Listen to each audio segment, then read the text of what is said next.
Hi friends, ಸವಿ ರುಚಿಗೆ ಸ್ವಾಗತ. Egg ghee roast ಮಾಡ್ತಾ ಇದ್ದೀನಿ. ತುಂಬ ಟೇಸ್ಟಾಗಿ ಚೆನ್ನಾಗಿರುತ್ತೆ, ಒಂಥರ ಡಿಫ್ರೆಂಟಾಗಿರುತ್ತೆ.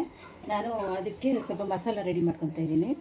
1 ಟೀ ಸ್ಪೂನು ಧನಿಯಾ ಕಾಳು, ಅರ್ಧ ಟೀ ಸ್ಪೂನು ಜೀರಿಗೆ, ಅರ್ಧ ಟೀ ಸ್ಪೂನು ಸೋಂಪು, ಅರ್ಧ ಟೀ ಸ್ಪೂನು ಮೆಣಸು, ಒಂದು 4-5 ಬ್ಯಾಡಗಿ ಮೆಣಸಿನ್ಕಾಯಿ, ಚಿಕ್ಕ ಪೀಸ್ದು ಇದು ಹುಣಸೆ ಹಣ್ಣು ಇಷ್ಟು ಹಾಕಿ, ಮೆಂತ್ಯ ಒಂದು 10 ಕಾಳಷ್ಟು ಮೆಂತ್ಯ ಅಷ್ಟೇ.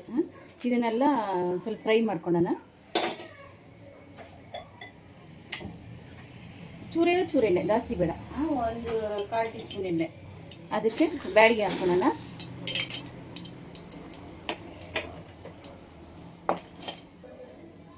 ಆಮೇಲೆ ಈ ಮಸಾಲೆ ಎಲ್ಲ ಹಾಕ್ಕೊಳ್ಳೋಣ. ಧನಿಯಾ, ಮೆಣಸು, ಜೀರಿಗೆ,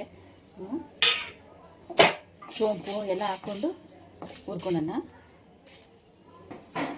ಹುರ್ಕೊಂಡಾಗಿದೆ. ಇದೊಂದು ಸ್ವಲ್ಪ ಒಂದು ಇದು ಹುಣಸೆಹಣ್ಣು ಚಿಕ್ಕ ಗಾತ್ರದಷ್ಟು ಹುರಿದಾಗಿದೆ.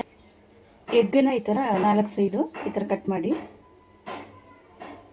ಎಗ್ಗೊಂಚೂರು ಮಸಾಲೆ ರೆಡಿ ಮಾಡ್ಕೊಂಡು, ಸ್ವಲ್ಪ ಉಪ್ಪು, 1/4 ಟೀ ಸ್ಪೂನು ಅರಿಶಿನ, ಒಂದು 1/4 ಟೀ ಸ್ಪೂನು ಇದು ಮಿಕ್ಸ್ ಮಾಡ್ಕೊಳ್ಳಿ.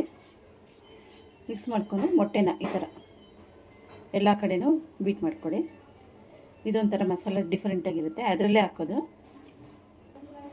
ಹಾಕಿದ್ದೀನಿ.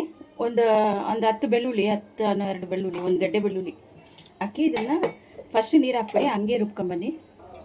ಈ ಥರ ಇವಾಗ ಒಂಚೂರು ನೀರು ಹಾಕಿ ರಫಾಗಿ ರುಬ್ಬಿದ್ದೀರಿ. ಒಂಚೂರು ನೀರು ಹಾಕಿ ಇದು ಪೇಸ್ಟ್ ಮಾಡ್ಕೊಂಬನ್ನಿ. ಈ ಥರ ಫೈನಾಗಿ ಪೇಸ್ಟ್ ಆಗಿದೆ. ತುಪ್ಪ ಹಾಕ್ತಾಯಿದ್ದೀನಿ. ಇದಕ್ಕಿದೆ ಸ್ಪೆಷಲ್ ತುಪ್ಪನೇ.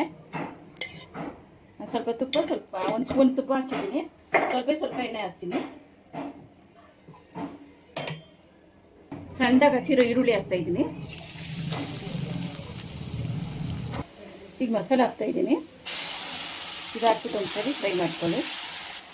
ಈಗ ಸ್ವಲ್ಪ ಉಪ್ಪು, ಒಂದು ಅರ್ಧ ಟೀ ಸ್ಪೂನು, ಒಂದು 2 ಟೊಮೊಟೊ ಲಾಸ್ಟಲ್ಲಿ ಹಾಕಿದ್ರೆ ಚೆನ್ನಾಗಿರುತ್ತೆ.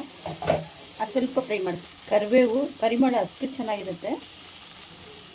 ಸ್ವಲ್ಪ ನೀರು ಹಾಕಿಸ್ತೆ. ಇದೊಂದು 10 ನಿಮಿಷ ಬೇಕು. ನೋಡಿ, ಎಣ್ಣೆ ಬಿಟ್ಟಿದೆ. ಈ ಟೈಮಲ್ಲಿ ನಾವು ಎಗ್ ಇದು ಮಾಡಿದ್ರಲ್ಲ ಅದನ್ನು ಹಾಕ್ಕೊಳ್ಳಿ. ಈಗ ಒಂದು 2 ನಿಮಿಷ ಆಫ್ ಮಾಡಿದ್ದೀನಿ. ಮೇಲೆ ಒಂಚೂರು ಕೊತ್ತಂಬರಿ ರೆಡಿ. ಎಗ್ ಗೀ ರೋಸ್ಟ್ ರೆಡಿಯಾಗಿದೆ. ತುಂಬ ಟೇಸ್ಟ್ ಆಗಿರುತ್ತೆ. ಅಷ್ಟೇ ತಿನ್ನೋಣ ಅನಿಸ್ತದೆ. ಲೈಕ್ ಮಾಡಿ, ಶೇರ್ ಮಾಡಿ, ಸಬ್ಸ್ಕ್ರೈಬ್ ಮಾಡಿ.